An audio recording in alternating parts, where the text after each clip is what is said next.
भारत की विविधता में पुडुचेरी का स्थान बहुत खास है। यह छोटा सा केंद्र शासित प्रदेश आकार में भले ही छोटा हो, लेकिन इसकी पहचान बहुत बड़ी है। यहाँ फ्रेंच और भारतीय संस्कृति का अनोखा संगम देखने को मिलता है। समुद्र की लहरें, पीली इमारतें, शांत गलियां और आश्रम की गूंज पुडुचेरी को अलग पहचान देती हैं। पुडुचेरी का इतिहास बेहद समृद्ध और संघर्षों से भरा है। 17वीं शताब्दी में फ्रांसीसी व्यापारियों ने यहाँ कदम रखा और धीरे धीरे यह क्षेत्र फ्रांस का उपनिवेश बन गया।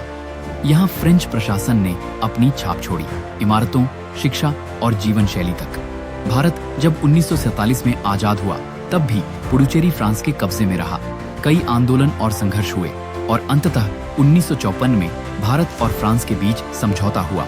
1962 में पुडुचेरी आधिकारिक तौर पर भारतीय गणराज्य का हिस्सा बना, लेकिन यहाँ की संस्कृति और जीवन शैली में आज भी फ्रेंच असर गहराई से महसूस किया जा सकता है। पुडुचेरी को ईस्ट का पेरिस यूं ही नहीं कहा जाता। यहाँ की गलियां यूरोपीय स्टाइल में बनी हैं। पीले रंग की इमारतें, सजी हुई खिड़कियां और चौड़े रास्ते। यहाँ का सबसे बड़ा आकर्षण है फ्रेंच क्वार्टर। पर्यटक जब यहाँ आते हैं तो महसूस करते हैं कि वे भारत में होते हुए भी यूरोप की गलियों में घूम रहे हैं। समुद्र तट जैसे प्रोमेनेड बीच, पैराडाइज बीच और सेरेनिटी बीच यहाँ की शान है। सुबह सुबह समुद्र किनारे सैर करना लोगों के जीवन का हिस्सा है। यहाँ का अरविंदो आश्रम आध्यात्मिकता का केंद्र है। श्री अरविंदो और माँ मिर्रा अल्फासा ने इसे आध्यात्म और मानव एकता का प्रतीक बनाया। इसके अलावा ऑरोविल नामक एक अनोखा टाउन है, जहाँ दुनिया भर से लोग शांति, ध्यान और सामूहिक जीवन के लिए आते हैं। यानी पुडुचेरी सिर्फ पर्यटन स्थल नहीं, बल्कि आध्यात्मिक साधना का स्थान भी है। पुडुचेरी एक केंद्र शासित प्रदेश है, जिसमें 4 हिस्से शामिल हैं। पुडुचेरी मुख्य क्षेत्र, कराईकल माहे यह चारों हिस्से अलग अलग राज्यों में बसे हैं, तमिलनाडु, केरल और आंध्र प्रदेश। इस वजह से पुडुचेरी की संस्कृति और बोली में विविधता दिखाई देती है। विधानसभा में 30 सीटें हैं और यहाँ के मुख्यमंत्री का कार्यकाल भी उतना ही अहम माना जाता है जितना बड़े राज्यों में। भले ही क्षेत्र छोटा हो, पर राजनीति का असर राष्ट्रीय स्तर पर पड़ता है।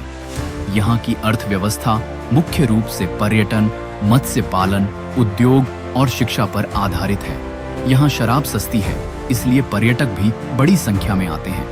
शिक्षा का स्तर अच्छा है और लोग अंग्रेजी, तमिल, तेलुगु, मलयालम और फ्रेंच भाषाएं बोलते हैं। पुडुचेरी की राजनीति हमेशा दिलचस्प रही है। कभी यह कांग्रेस का गढ़ रहा, तो कभी डीएमके और एआईएडीएमके जैसी तमिल पार्टियों का प्रभाव रहा।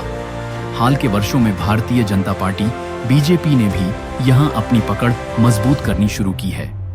2021 के चुनाव में सत्ता समीकरणों ने बड़ा मोड़ लिया। गठबंधन बने, टूटे और जनता ने देखा कि कैसे दिल्ली की राजनीति का असर इस छोटे से प्रदेश में भी दिखाई देता है। 2026 का चुनाव यहाँ बेहद अहम होगा। इसके पीछे कई वजहें हैं। जनता विकास और रोजगार चाहती है। पर्यटन उद्योग को और मजबूत करने की जरूरत है। युवाओं के लिए स्टार्टअप और नई नौकरियों का सृजन बड़ा मुद्दा है। साथ ही लोगों की यह भी इच्छा है कि उनकी संस्कृति और पहचान सुरक्षित रहे।